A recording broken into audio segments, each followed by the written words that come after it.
Good morning. This is Akashvani. I am Saira Mujtaba with World News.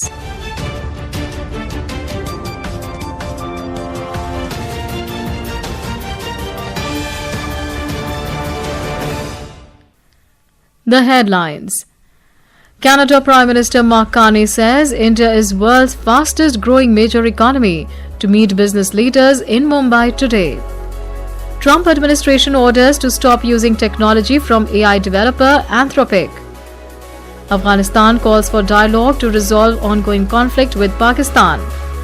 At least 15 people killed in military cargo plane crash in Bolivia.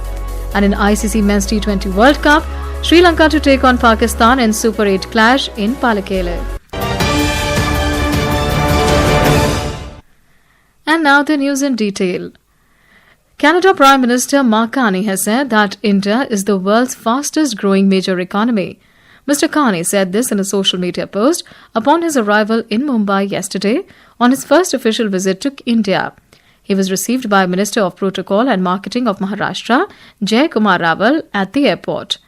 The Ministry of External Affairs said that the visit marks a significant step in further strengthening India-Canada ties. It further said that the India-Canada partnership is anchored in shared democratic values, strong people-to-people ties, and expanding cooperation across diverse sectors. Today, the Canadian Prime Minister is scheduled to meet with business leaders in Mumbai. He will participate in business engagements and interact with Indian and Canadian CEOs, industry leaders, financial experts, innovators, educators, and representatives of Canadian pension funds operating in India. India is celebrating National Science Day across the country today. The day is observed every year on the 28th of February to commemorate the discovery of the Raman effect by eminent physicist Sir C.V. Raman. Sir Raman was awarded the Nobel Prize in 1930 for this groundbreaking discovery. National Science Day features a variety of theme-based science communication activities held throughout the country. Union Ministry of Science and Technology's Department of Science and Technology will host the national level celebration at Vigyan Bhavan in New Delhi. The theme this year is Women in Science Catalyzing Viksit Bharat. The theme aligns scientific advancement with India's vision of becoming a developed nation while recognizing the role of women researchers and innovators. Union Home Minister Amit Shah has extended greetings to scientists and researchers across the country on National Science Day. In a social media post, Mr. Shah said that the relentless quest of the scientific community lights the nation's path and shapes solutions for a better future.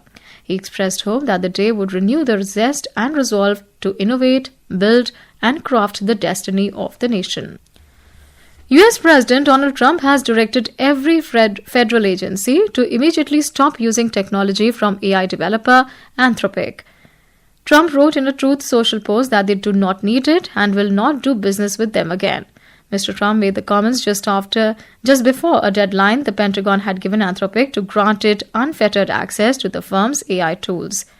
U.S. Secretary of War Pete Hegseth said in a social media post that this week Anthropic delivered a masterclass in arrogance and betrayal, as well as a textbook case of how not to do business with the U.S. government or the Pentagon. He said Anthropic will continue to provide the Department of War its services for a period of not more than 6 months to allow for a seamless transition to a better and more patriotic service. U.S. President Donald Trump has suggested friendly takeover of Cuba amid fuel blockade by the United States. Speaking to reporters outside the White House, Mr. Trump said that the U.S. could take over Cuba, but on amicable terms. He said U.S. Secretary of State Marco Rubio is in discussions with Cuban leaders at a very high level. U.S. President said Cuba is in serious economic trouble as Trump administration is intensifying pressure on Havana's communist government through a strict fuel blockade. Cuban government is talking with us. They're in a big deal of trouble, as you know. They have no money, they have no anything right now, but they're talking with us, and maybe we'll have a friendly takeover of Cuba. We could very well end up having a friendly takeover of Cuba. U.S. Secretary of State Marco Rubio will travel to Israel from 2nd to 3rd of March, said the State Department. The visit comes shortly after Prime Minister Narendra Modi concluded his historic visit to Israel. Principal Deputy Spokesperson of the State Department said Secretary of State Marco Rubio will travel to Israel and he will discuss a range of regional priorities, including Iran, Lebanon, and ongoing efforts to implement President Trump's 20-point peace plan for Gaza. This is Akashvani. You're listening to World News. We bring you the top international news and updates from around the globe. Welcome back.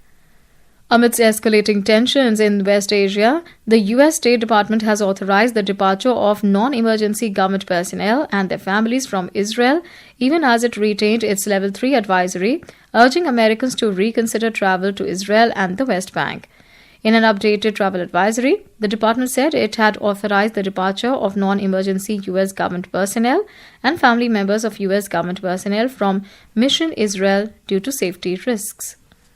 Afghanistan has said that it wants to resolve the ongoing conflict with Pakistan through dialogue and political means. We have a report. Afghanistan's Foreign Minister Amir Khan Muttaqi held a telephonic conversation with his Saudi Arabian counterpart Prince Faisal bin Farhan Al Saud and discussed the recent developments between Afghanistan and Pakistan. In a statement, Afghan Foreign Ministry said that Saudi Arabia welcomed their position, calling for dialogue and political means to resolve disputes, affirming the kingdom's continued efforts to support initiatives for de-escalation and stability. Afghan Foreign Minister also held a phone call with Qatar's Minister of State Mohammed bin Abdulaziz Al Khulaifi and stated that the recent actions of Afghanistan's security and defense forces were carried out to safeguard the country's sovereignty, airspace and territorial integrity, and the intended objectives were successfully achieved. Afghan Foreign Minister also held a phone call with his Turkish counterpart Hakan Fidan over ongoing tensions with Pakistan. Tanvi Khurana for World News.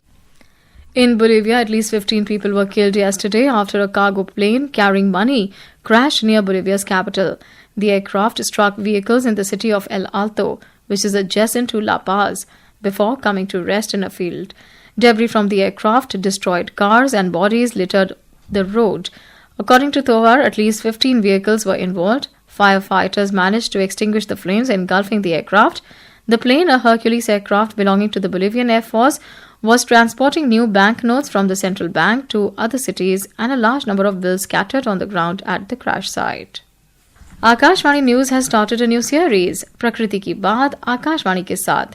In the second episode of the series, we spoke to Padma Bhushan Anil Prakash Joshi. In this conversation, he discusses the interrelationships between soil conservation, ecological balance, lifestyle, and environment. To listen to the podcast, tune in to 100.1 Akashvani Gold today evening at 5:10 p.m. You can also listen to it on News on AR app and News on AR official YouTube channel. In ICC Men's T20 World Cup, Sri Lanka will take on Pakistan in the Super 8 clash at the Pallekele International Cricket Stadium this evening. The match will begin at 7 p.m. Indian time. Earlier, England defeated New Zealand by 4 wickets in a Super 8 Group 2 match at R. Premadasa Stadium in Colombo last night. Semi-finals of the T20 World Cup are scheduled on 4th and 5th of March, while the finals will be played on 8th of March.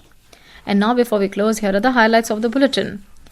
Canadian Prime Minister Mark Carney says India is world's fastest growing major economy to meet business leaders in Mumbai today.